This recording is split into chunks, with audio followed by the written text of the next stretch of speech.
లా పుస్తకాలు చదివిన వాళ్ళు చాలా మంది ఉంటారు.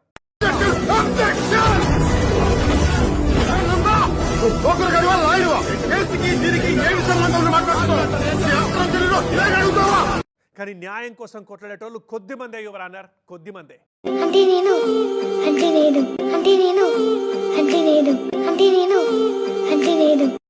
అన్యాయం ఎంత పెద్దదైనా ధర్మం ఒక్కసారి గర్జిస్తే చాలు మైలాడ్. ధర్మం కోసం పోరాడేవాడికి ఓటమి ఉండదు యువర్ ఆనర్.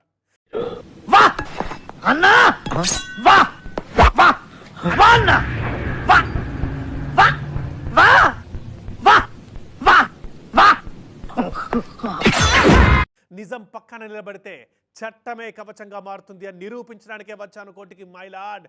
అబద్ధాలకు బెయిలిప్పించి నిజాల్ని కటకటాల్లోకి నెట్టకుండా సత్యాన్ని గెలిపించడానికే నేను వచ్చాను యువర్ ఆనర్.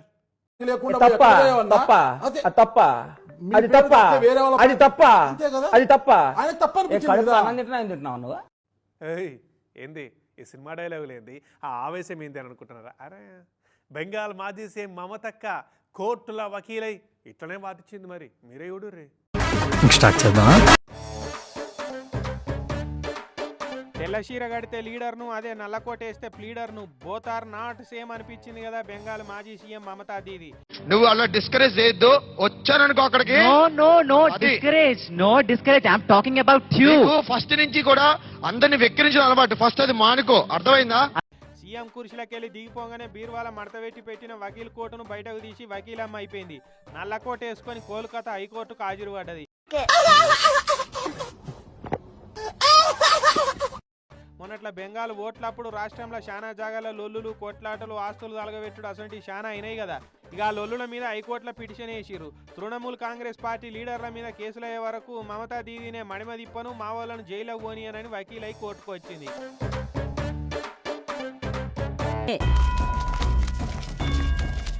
ఈడేంట్రా ఎంతమందిని వేసుకొస్తున్నాడు?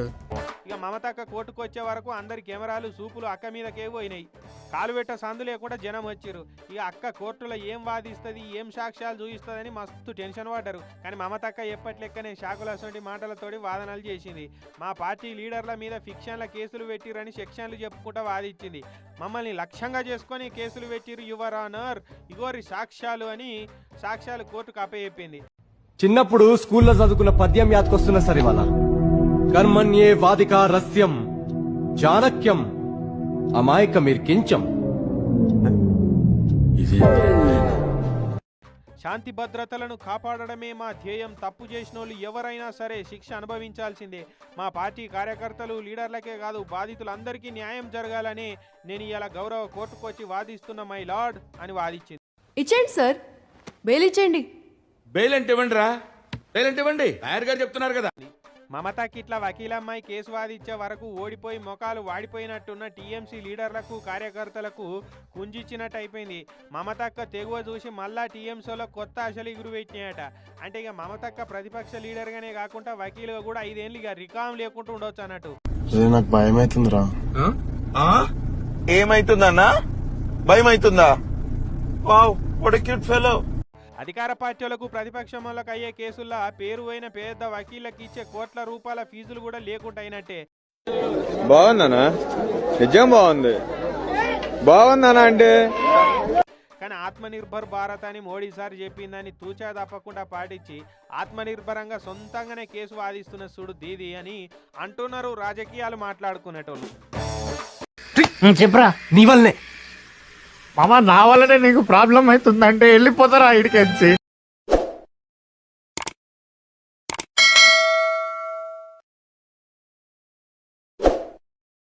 బాబు బయలుదేరు, ఇంటికెళ్ళి ఏసీ వేసుకుని పడుకో, వెళ్ళు.